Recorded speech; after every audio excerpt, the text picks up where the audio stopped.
జూబ్లీహిల్స్ ఉప ఎన్నిక ప్రచారంలో బీజేపీ కూడా ఒకవైపు కార్పొరేట్ బాంబింగ్ పేరుతో ప్రచారం ఊరెత్తిస్తే ఇంకొక వైపు అటు కేంద్ర మంత్రి కిషన్ రెడ్డి పార్టీ పైన కూడా అటు కాంగ్రెస్ బీఆర్ఎస్ విమర్శలు కూడా ఎక్కువ పెడుతుంది. ఈ విమర్శలకు సంబంధించి మనతో మాట్లాడడానికి జూబ్లీహిల్స్ ఎన్నికల ప్రచారం అలాగే పార్టీ ఏ విధంగా ముందుకెళ్తుందని మనతో మాట్లాడడానికి మాజీ ఎంబీ అటు BC corporation chairman BC commission chairman Vakulabharanam Krishnamohan garu ఉన్నారు. ఒకసారి మాట్లాడించేటువంటి ప్రయత్నం చేద్దాం. సార్, ఒకవైపు మీరు ప్రచారం ముమ్మరం చేస్తున్నప్పటికీ బీజేపీకి అక్కడ 10,000 ఓట్లు కూడా రావని చెప్పి మంత్రి పొన్నం ప్రభాకర్ అంటున్నారు. బీజేపీ అసలు పెట్టిందే డమ్మీ అభ్యర్థిని అనేది కూడా కొంత వాదన. ఏం చెప్తారు? ఇప్పుడు డమ్మీ అభ్యర్థ సరైన అభ్యర్థ అనేటువంటిది ప్రజలు తీర్పిస్తారు. ముందు మీకు ధైర్యం ఉంటే మాకు ఇది రెఫరెండం అని ఎందుకు చెప్పుకుంటలేరు? ఈ 2 ఏళ్లలో మీరు ఏదో చాలా సాధించడం అనే విషయాన్ని చాలా ఘనంగా ప్రకటించుకుంటున్నారు. ఆ విధంగానే కార్పొరేట్ బాంబింగ్ అనేటువంటి పదాన్ని ఒక సానుకూల దృక్పథంతో భాజపా శ్రేణులంతా కూడా అభ్యర్థి గెలుపు కోసం అహరహారం కృషి చేయాలి.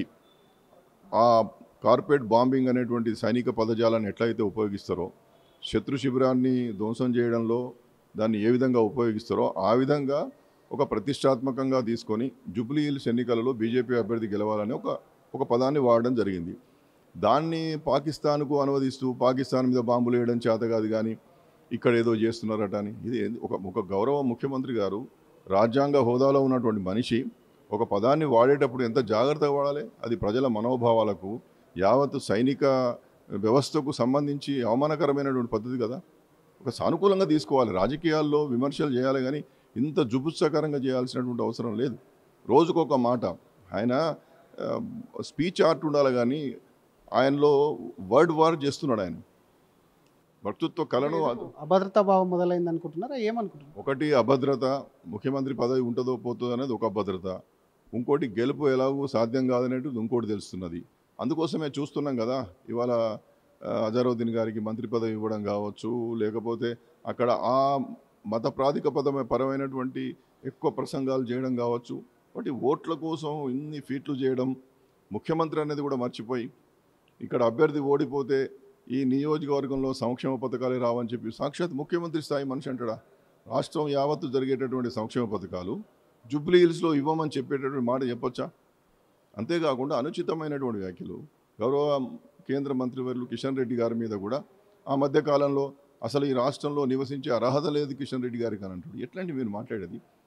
ఒక ఆయన జూబ్లీహిల్స్ ఆయన పరిధిలో ఉంది. ఆయన ₹1 కూడా తీసుకురాలి. అభివృద్ధికి అసలు అడ్డు కూడా పడుతున్నాడు. మెట్రో రాకుండా కానీ ఇతర అభివృద్ధికి సంబంధించిన నిధుల విషయంలో కానీ ఆయన పూర్తిగా అడ్డుపడుతున్నాడు అంటున్నాడు. ఆయన వాదన అదే. జూబ్లీహిల్స్ ఈరోజు ఈ పరిస్థితి కారణం ఒకవైపు బీఆర్ఎస్ అయితే ఇంకోవైపు కిషన్ రెడ్డి అని చెప్తున్నాడు. ఇప్పుడు దాని మీద కిషన్ రెడ్డి గారు సవివరంగా వివరణ ఇచ్చారు.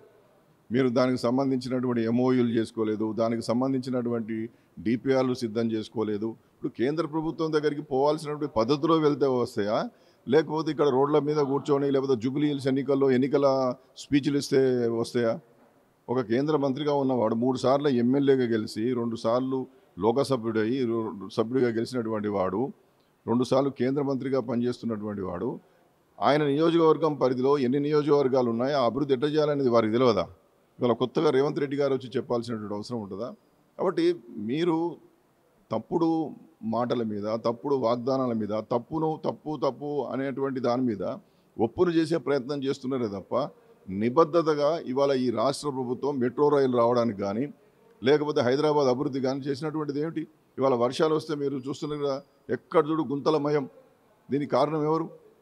గతంలో జూబ్లీహిల్స్ నియోజకవర్గంలో గోపీనాథ్ కన్నా ముందు ఉన్నటువంటిది ఎవరు? కాంగ్రెస్ వాళ్ళే కదా. మళ్ళీ తర్వాత వీళ్ళు బీఆర్ఎస్ వాళ్ళు వచ్చారు కదా. ఇన్నేళ్లలో హార్ట్ ఆఫ్ ద సిటీగా ఉన్నటువంటి జూబ్లీహిల్స్ నియోజకవర్గంలో రోడ్డు లేనటువంటి పరిస్థితి, హైటెన్షన్ వైర్లు ఉన్నటువంటి పరిస్థితి, ఒక దుర్గంధభరితమైనటువంటి పరిస్థితి, డ్రైనేజ్ సిస్టమ్ లేనటువంటి పరిస్థితి. దీనికి కారణం బీఆర్ఎస్ కాంగ్రెస్ పార్టీ కాదా?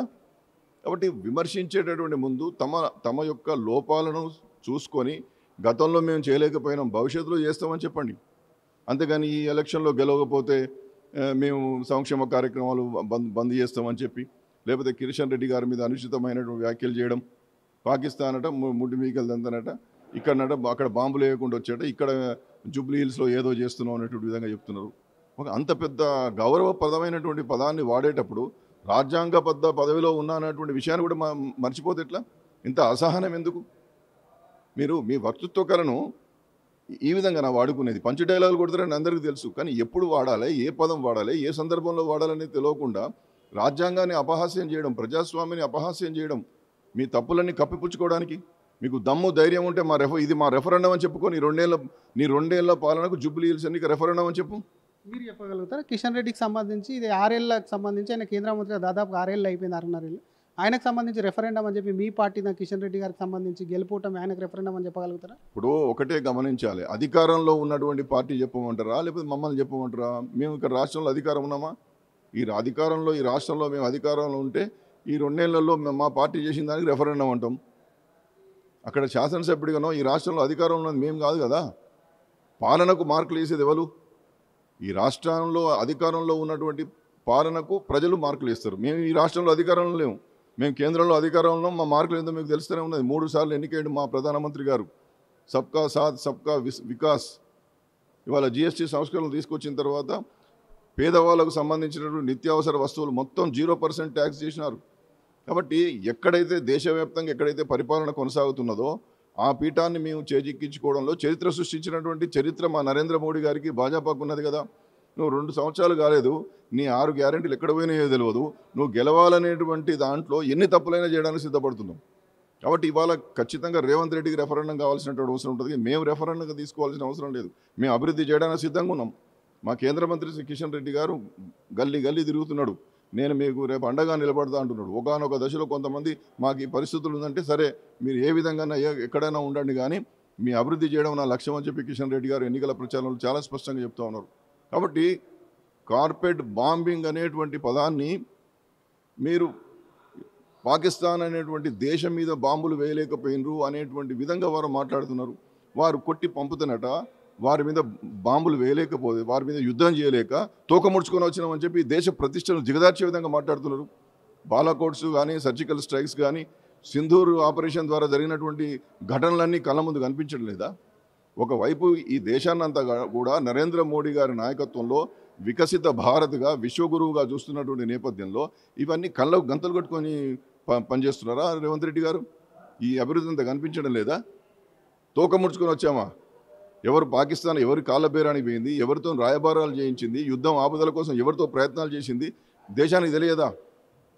ఈ దేశ ప్రతిష్టను దిగజార్చే విధంగా శత్రు దేశం మీద దాడి చేయలేక తోక ముడుచుకొని వచ్చిందనేటువంటి విధంగా వ్యంగ్యంగా మాట్లాడి తన యొక్క గౌరవాన్ని, తన యొక్క అభద్రతను, తన యొక్క అసహనాన్ని ఈ విధంగా ప్రదర్శిస్తున్నారు రేవంత్ రెడ్డి గారు. ఇది మంచి పద్ధతి కాదు. కిషన్ రెడ్డి గారి మీద మాట్లాడతారు, గౌరవ ప్రధానమంత్రి గారి మీద కూడా అప్పుడు మాట్లాడతారు. ఆయన కన్వర్టెడ్ బీసీ అని చెప్పి ప్రధానమంత్రి గారి మీద మాట్లాడతారు. మీకు ఏం తెలుసు? ఆయన ఏనాడో బీసీ. మన తెలుగు సమాజంలో చూస్తే గాండ్ల కులానికి సంబంధించినటువంటి వ్యక్తి శ్రీ నరేంద్ర మోడీ గారు. గాండ్ల కులం దేశమంతా బీసీలే. నువ్వు ఎట్లా చెప్తావయ్యా? కన్వర్టెడ్ బీసీ ఉంటుందా ఎక్కడన్నా? ఒక పదాన్ని వాడేటప్పుడు ఎంత జాగ్రత్తగా వాడాలి. 94లోనే కాంగ్రెస్ వాళ్ళు ఉన్నప్పుడే రాష్ట్ర జాబితాలో కలిసింది. కాంగ్రెస్ వాళ్ళు ఉన్నప్పుడే ఓబీసీ జాబితాలో కలపడానికి ప్రతిపాదనలు పోయినాయి. 2000 నాటికి అది ఓబీసీలో కూడా కలిసింది. కాబట్టి ఆయన ముఖ్యమంత్రిగానో, ఆయన ఎమ్మెల్యేగానో, ఆయన మంత్రిగానో ఉన్నటువంటి సందర్భాలు కాదు. ఆయన నేరుగా ముఖ్యమంత్రి అండి. రాజకీయంగా ఏనాడు లేరు. అసలు కులాన్ని కలిపే విషయంలో, తీసేసే విషయంలో ఆయన ఏనాడు దానికి సంబంధించినటువంటి ఆలోచన చేసిన వాడు కాదు. దేశం కోసం, ధర్మం కోసం ఏనాడో ఆయన జీవితాన్ని త్యాగం చేసి పనిచేసినటువంటి వ్యక్తి. అలాంటి వ్యక్తిని కూడా పట్టుకొని ఒక ప్రధానమంత్రి అనేటువంటి గౌరవం కూడా లేకుండా కన్వర్టెడ్ బీసీ అంటారు. ఒక కేంద్ర మంత్రి గారిని పట్టుకొని ఈ రాష్ట్రంలో నిలబడే అర్హత లేదంటాడు. ఇవాళనేమో ఆ సైనిక పదజాలం ఏదైతే బీజేపీ ఒక గొప్పగా సానుకూలంగా తీసుకున్నదో కార్పెట్ బాంబింగ్ అనేటువంటిది, దాని మీద కూడా చాలా అసహ్యకరంగా, జుగుప్సాకరంగా ఈ దేశ ప్రతిష్టను, ప్రజల యొక్క గౌరవాన్ని, సైనికుల యొక్క గౌరవాన్ని దిగజార్చే విధంగా ప్రయత్నం చేస్తున్నారు. కార్పెట్ బాంబింగ్ ఓకే, ఎంత జూబ్లీస్లో బీజేపీ గెలవబోతుంది? ఎందుకంటే డమ్మీ అన్ని కొంత 10,000 లోపు వస్తాయని కొంత ఇటువంటివి అన్నీ జరుగుతున్నాయి. ఒక మాటలో చెప్పండి, అసలు బీజేపీ ఎలా అక్కడ ముందుకు వెళ్తుంది? ఎంత మెజార్టీతో గెలవబోతుంది? ఏం చేయబోతుంది? ఇప్పటికిప్పుడు మనం జ్యోతిష్యం చెప్పలేమండి. అభ్యర్థి మంచివాడా, యోగ్యుడా కాదా అనేటువంటిది కాంగ్రెస్ పార్టీకి సంబంధించిన మంత్రి గారు నిర్ణయించలేడు కదా. ప్రజలు తీర్పిస్తారు. గతంలో కూడా అక్కడ పోటీ చేసిండు, మంచి టగ్ ఆఫర్ ఫైట్ ఇచ్చిండు, ఇప్పుడు కూడా ఫైట్ ఇస్తున్నాడు. మాకు చేసినటువంటి సర్వేలలో మాకు చాలా సానుకూలంగా ఉన్న తర్వాతనే అభ్యర్థి యొక్క ఎంపిక జరిగింది. అప్పటికప్పుడు ఏం ప్రకటించలే కదా. కాబట్టి అభ్యర్థిని పట్టుకొని మీ రాజకీయ కుట్రల్లో భాగంగా మీ యొక్క అసమర్థతను కప్పిపుచ్చుకోవడానికి బీజేపీ అభ్యర్థి పైన, బీజేపీ నాయకుల మీద, బీజేపీ పదచాల పైన, బీజేపీ కేంద్ర మంత్రి పైన, ప్రధానమంత్రి గారి మీద చాలా జుపుత్సాకరంగా మాట్లాడుతున్నారు. కాబట్టి ఇది అన్నిటి కూడా ప్రజలు త్వరలోనే తీర్పిస్తారు. బీజేపీ ఎప్పుడైనా విజయడంకానే మోగిస్తుంది. గౌరవ నరేంద్ర మోడీ గారి నాయకత్వంలో ఒక విశ్వ గురువుగా ముందుకు పోతున్నటువంటి నేపథ్యం కనపడుతున్నప్పుడు ఖచ్చితంగా జూబ్లీ హిల్స్ ప్రజలు కూడా ఒక గొప్ప నాంది ప్రస్తావనగా బీజేపీకి పట్టం కడతారని చెప్పి నేను మనస్ఫూర్తిగా భావిస్తా ఉన్నాను.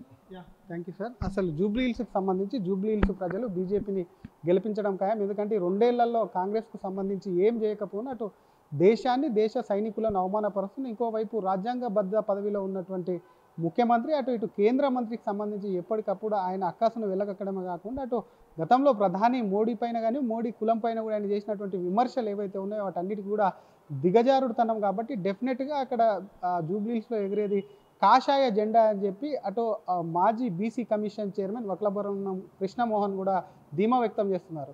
కెమెరామెన్ గజపతో శ్రీధర్, RTV, హైదరాబాద్. చరిత్ర సృష్టించినోడు ఇప్పుడు ఆ చరిత్రని తిరగరాయబోతున్నాడు. అబద్ధాల గోడల్ని బద్దలు కొట్టి నిజాలను రాగా మీ ముందుంచబోతున్నాడు. నిజమైన వార్తల కోసం వెంటనే డౌన్లోడ్ చేసుకోండి రా యాప్ని.